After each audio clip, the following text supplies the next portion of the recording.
Bonjour, aujourd'hui je souhaitais partager avec vous autour d'un verset de la parole de Dieu qui m'a particulièrement interpellée. Ce verset se trouve dans 2 Thessaloniciens chapitre 2 verset 6 et la Bible dit « Et maintenant vous savez ce qui le retient afin qu'il ne paraisse qu'en son temps ».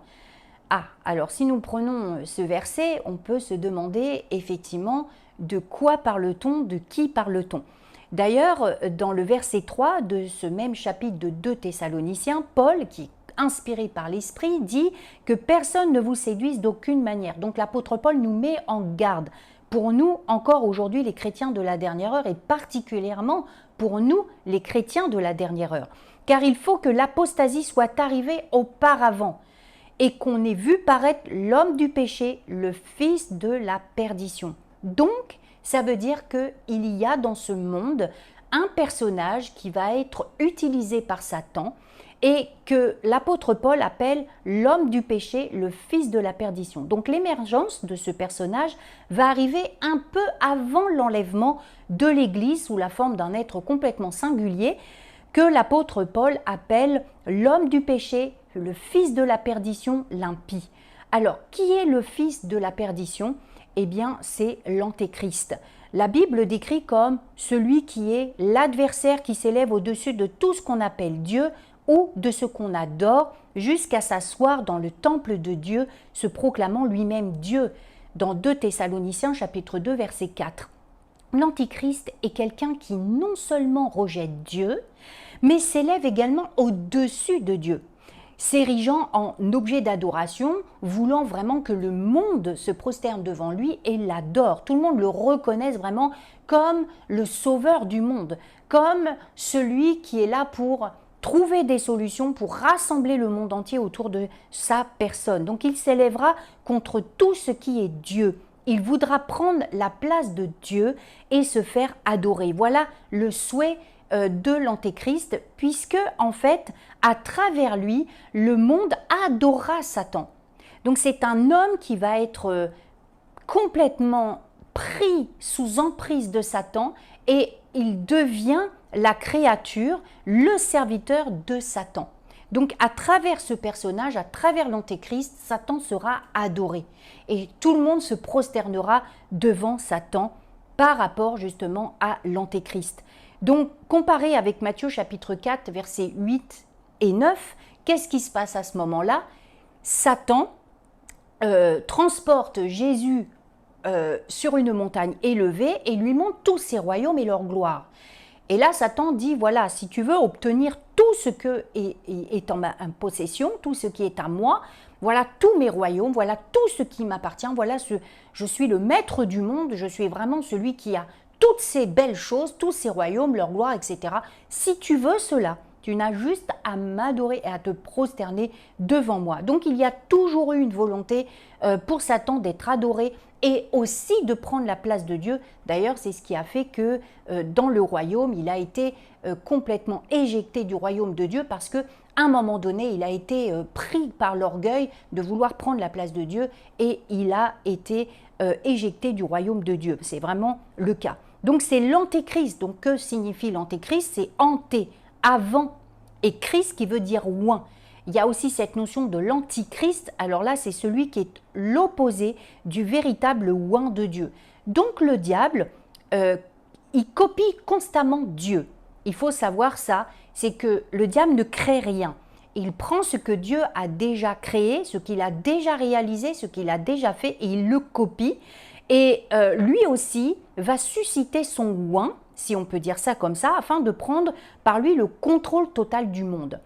1 Jean chapitre 2 verset 18, « Petits enfants, c'est la dernière heure, et comme vous avez appris qu'un antéchrist vient, il y a maintenant plusieurs antéchrists, par là nous connaissons que c'est la dernière heure. » Déjà, et depuis le début de l'histoire de l'Église, le diable a suscité des faux Christ, des faux prophètes pour tenter de semer la confusion et empêcher le développement des plans de Dieu pour le salut des hommes. Voilà ce que le diable veut faire, c'est qu'il empêche et il retient encore, il veut en tout cas retenir le salut des âmes pour qu'il puisse continuer à avoir une emprise sur les âmes et que ces âmes-là restent dans son royaume de ténèbres. Donc cette tromperie est une caractéristique de la fin des temps. Nous sommes dans la fin des temps. Je pense qu'il faut vraiment que l'on soit tous au clair avec cette notion que nous sommes dans la fin des temps, une période de grand déclin spirituel et moral, et d'ailleurs nous le voyons bien, ce qui se passe aussi dans le spirituel, mais aussi dans toutes les valeurs qui se perdent, dans toute cette moralité qui se perd. Et cependant, le thème là, de ce que nous venons de lire dans 2 Thessaloniciens chapitre 2 verset 6 nous donne également un indice sur la chronologie de ces événements. Il indique quelque chose où quelqu'un retient actuellement l'Antéchrist, l'empêchant d'être révélé avant le moment opportun. C'est pour cette raison que pour l'instant, nous ne connaissons pas, nous ne savons pas qui est l'Antéchrist. Tout ce que nous savons, c'est que, en tout cas, les choses sont en train de se préparer déjà depuis quelques décennies. D'ailleurs, il y a eu vraiment une accélération et tout est en train de se mettre en place doucement, mais les choses sont en train de s'accélérer maintenant puisque nous sommes dans les temps de la fin. Alors c'est l'Église qui retient, justement le fait que l'Antéchrist ne peut pas encore prendre complètement sa place et bien évidemment une Église remplie du Saint-Esprit puisque le Saint-Esprit a été envoyé sur toute la surface de la terre, donc il agit le Saint-Esprit agit à travers nous, à travers l'Église. Et l'Église qui se tient à la brèche et retient la pleine manifestation de l'anarchie. Si les choses sont cadrées aujourd'hui, c'est parce que l'Église prie. Si les choses sont temporisées, c'est parce que l'Église prie. C'est parce que le Seigneur agit encore aujourd'hui et le diable ne peut pas complètement agir encore et ne peut pas encore utiliser cet homme qui est préparé exclusivement pour cette période des tribulations, qui est l'Antéchrist. Donc la présence de l'Église sur la terre est la force de restriction contre les puissances des ténèbres. C'est pour ça qu'aujourd'hui nous sommes là et c'est pour ça que l'Église n'est pas encore partie. Pourquoi? Eh bien parce qu'il y a le plan de Dieu qui doit s'accomplir avant. Et c'est Dieu qui décide de toute façon quand sera le moment, puisque personne ne connaît vraiment le jour où le Seigneur reprendra son Église. Paul précise du coup au verset 7 de 2 Thessaloniciens chapitre 2, car le mystère de l'iniquité agit déjà, il faut seulement que celui qui le retient encore ait disparu.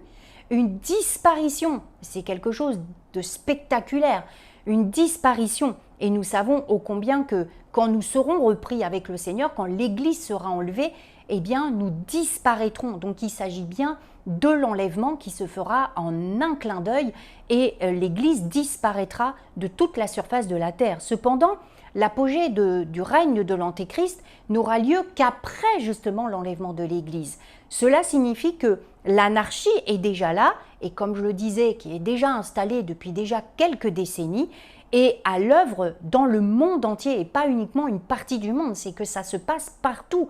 Et lorsque nous regardons les faits divers, les faits sociaux, tout ce qui se passe dans tout ce qui est dit dans les médias et tout ce qui se passe sur la surface de ce monde, on voit bien qu'effectivement, il y a l'anarchie qui s'installe partout. Mais elle est freinée par le Saint-Esprit, par l'intermédiaire de l'Église. Voilà quel est notre rôle aujourd'hui et pourquoi nous sommes encore ici. Pourquoi le temps de Dieu n'est pas encore venu où il envoie son Fils, où là il dit ça y est, c'est le moment pour que tu reprennes l'Église. Donc nous avons un rôle important à jouer dans ces derniers jours. Vraiment, j'ai fait une vidéo sur la récolte mondiale, on en est vraiment là. C'est prophétique. Aujourd'hui, ce dont nous devons aspirer plus que tout, c'est de l'évangélisation. C'est là notre cœur doit être poussé à évangéliser. L'Église doit continuer à tenir bon, elle doit persévérer dans sa mission, à prêcher l'Évangile et à vivre la vérité de la parole de Dieu. Alors que nous savons que nous sommes dans des temps extrêmement difficiles et il y a beaucoup de choses qui est dit, beaucoup de choses qui est racontées et de plus en plus d'hérésies, de bêtises et de fausses doctrines, eh bien nous devons rester campés sur la vérité de la parole de Dieu, sur ce que dit Dieu, jusqu'à ce que nous soyons enlevés du chemin. Nous avons l'autorité de dicter le moment de la révélation de l'Antéchrist. C'est nous qui jouons un jeu essentiel. Dans le timing de Dieu, nous pouvons aussi accélérer le temps par l'évangélisation. Donc notre mission est très claire. Prêcher l'évangile à chaque créature, dans toutes les nations, parce que c'est seulement par la foi en Jésus-Christ que l'humanité peut être sauvée. Donc il n'y a pas d'autre moyen, il n'y a pas d'autre moyen.